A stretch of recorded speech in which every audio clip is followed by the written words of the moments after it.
रुबीना, तुम भाग क्यों नहीं जाती? कल बहुत हंगामा खड़ा हो गया। इतवार का दिन मुझे कभी भी अच्छा नहीं लगा। एक तो दिन हमेशा देर से शुरू होता है और दूसरा ये कि जल्दी खत्म हो जाता है। इस पर यह गम अलग कि कल से फिर वर्किंग डे है। खैर, लाउंज से आती अहमद की दादी की आवाजों ने मुझे लाउंज में आने पर मजबूर कर दिया। जोरों शोर से बोलती खातून ने मुझे देखकर दम भर को सांस लिया और फिर शुरू हो गई। मौजू उनकी नौकरानी रुबीना ही थी और ये अहमद की दादी मिसेज मुदस्सिर हैं, जो बिल्कुल हमारे घर से जुड़े घर में कई बरसों से मकीन हैं और इस वक्त मामा से एक इंतहाई हसास मौजू पर गुफ्तगू में मसरूफ, अपने वॉल्यूम के ऊंचा होने के एहसास से बेखबर अपने घर में ताज़ा पेश आने वाला वाकया सुना रही थी। मैं कुछ देर रुकी और फिर लॉन में बरसती बारिश में भीगने लगी।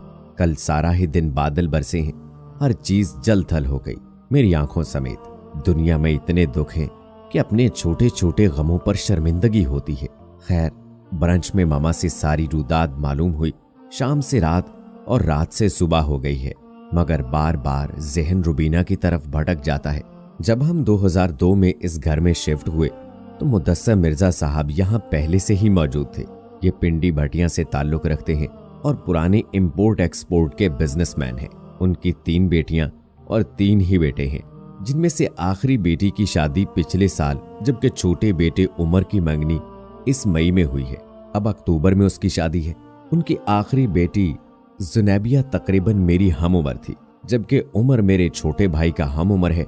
दरमियानी दीवार छोटी होने की वजह से हम बचपन में अक्सर खेलने के लिए एक दूसरे के घर बजरिया दीवार कूद जाते, लेकिन उनके घर से आने के लिए दीवार पर चढ़ना मसला होता। उसका भी हल निकल आया।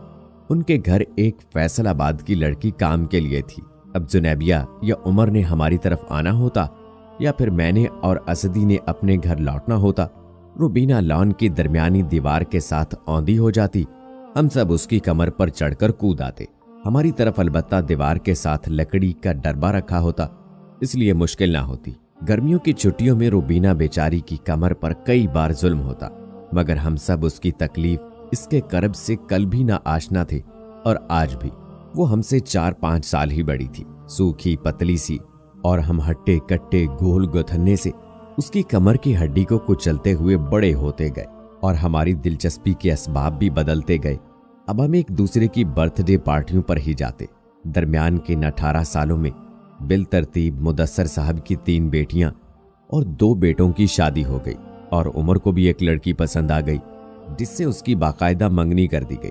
वक्त के साथ मकीन बदले, बेटियां ब्याही गई तो बहुएं आ गईं। न बदली तो रुबीना की किस्मत और ड्यूटियां न बदली। 7-8 साल की आई हुई रुबीना एक बार भी पलटकर घर न गई। माँ बेवा थी और 7 बच्चों का साथ, कोई कहीं फेंका कोई कहीं, बस दाम मिल रहे थे, इसलिए कभी बेटी की मोहब्बत न जागी। 24 घंटे काम, सख्तियां, झिड़कियां, थप्पड़, मुक्के और 2 वक्त की बची खुची रोटी भी रुबीना पर जवानी आने से न रोक सकी। फिर जिस घर में शादी के गीत गाए जाते हों, बहुओं के लिए सेज सजते हों और रुबीना के साथ की बाजियां अपने जवान हैंडसम खाविंद के साथ आकर रहती, हंसती और चहकती और सरगोशियां करती हूं, वहां रुबीना कब तक अपने दिल के मुंह जोर मचलते जज्बों पर बंद बांधती।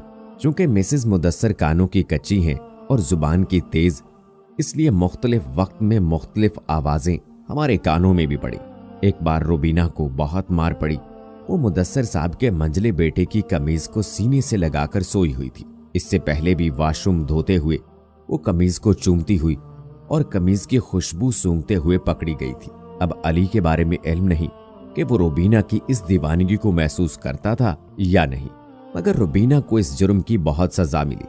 फिर अली की गोरी चिट्टी अमीर कबीर दुल्हन आ गई और फिर अब तो उसके 3 बच्चे भी हैं। गुलामी दर गुलामी का सिलसिला जारी है।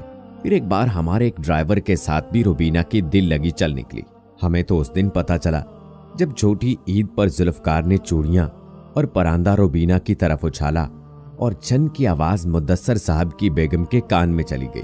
फिर रुबीना की हड्डियां तोड़ दी गईं, मगर इतनी ढीठ निकली रात को दीवार भलांकर हमारे घर आ गई कि जुल्फकार को नौकरी से न निकालना। चूंकि हमसायगी और लड़की का मामला था, जुल्फकार को अगली सुबह ही सवा अड्डे से गुजरात रवाना कर दिया गया। खैर, अब ताज़ा वाकया तो बिल्कुल और ही है। मुदस्सर साहब के पोते पोतियों को कुरान पाक पढ़ाने वाले कारी साहब कल रुबीना से बगलगीर थे, तो फर्स्ट फ्लोर में खिड़की में खड़ी बहू ने देखकर सास को मोबाइल से तस्वीर खींचकर दिखा दी। कारी साहब के पीछे तो जो बदनामी का टीन बांधा गया उसको छोड़ दीजिए, रुबीना की जो दुर्गत बनी 3 दिन नजर न आई। चौथे दिन उसे कपड़े फैलाते देखा, सांवला रंग और भी गहरा हो गया था, कमर झुकी हुई थी और मुंह सूजा हुआ। क्या कयामत है कि दुख मिले और दुख बांटने वाला ना मिले। इतने परवाह में कौन इस दर्द की मारी को गले लगाए। खैर ये तो 5-6 दिन पहले की बात है। अब ये हुआ कि कारी साहब कल शाम हमारे घर आए थे। मामा ने समझा 5 बच्चों की पढ़ाना छूट गया है, शायद सिफारिश के लिए आए हैं कि मुदस्सर साहब की बेगम उन्हें रख ले। मगर कारी साहब ने मामा से कहा, डॉक्टर साहिबा, मेरे वालिद मरहूम ने आपके लिए और मिर्जा साहब के बच्चों को कुरान शरीफ पढ़ाया है, आपका अच्छा आना जाना है इनसे। इन्हें कहें मैं रुबीना को अपने अक़द में लेना चाहता हूँ। मेरी बीवी 2 साल पहले अल्लाह को प्यारी हो गई है। मेरे घर में बूढ़ी माँ और 3 साल की मासूम बेटी है। मैं PTCL में दर्जा चहारम का मुलाजिम भी हूँ और शाम को भी अच्छा खासा पढ़ाकर हदिया आ जाता है। मैं रुबीना को खुश रखूंगा। आप इनसे बात करें तो मैं और मेरी माँ रुबीना को 2 कपड़ों में ब्याह ले जाए। मामा को कारी साहब की बात माकूल लगी, तो उन्होंने मिसेस मुदस्सर को कॉल करके कारी साहब का पैगाम पहुंचाकर खुद भी इस नेक काम में अपनी खिदमात पेश कर दी। बस जी, उनको तो तब चढ़ गई।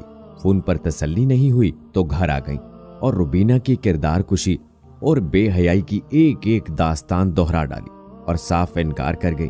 भाई अगर इतनी ही बुरी है वो तो उसे घर में ही मत रखो, मामा कहने लगी। दरअसल उनको काम प्यारे हैं। भाड़ में जाए रुबीना की जवानी, ख्वाहिशात, आरजुएं। ये मुदस्सर साहब की बेटी थोड़ी है जिसे ब्याहने की उन्हें जल्दी हो। मकीन पहले भी बदले हैं, फिर बदल जाएंगे। मिसेस मुदस्सर के बाद उनकी बव्वें रुबीना को सारा दिन भगाएंगी। अब कहीं मिली तो कहूंगी, कब तक तुम इस जिंदा में ऐसे 8-10 हजार के लिए जो कभी तेरी मुट्ठी में नहीं रखे गए खारी उठाओगी? ये घर तुम्हारा नहीं है, ना ही ये घर वाले। फिर रुबीना, तुम इस नस्ल दर नस्ल गुलामी के तौक को तोड़कर भाग क्यों नहीं जा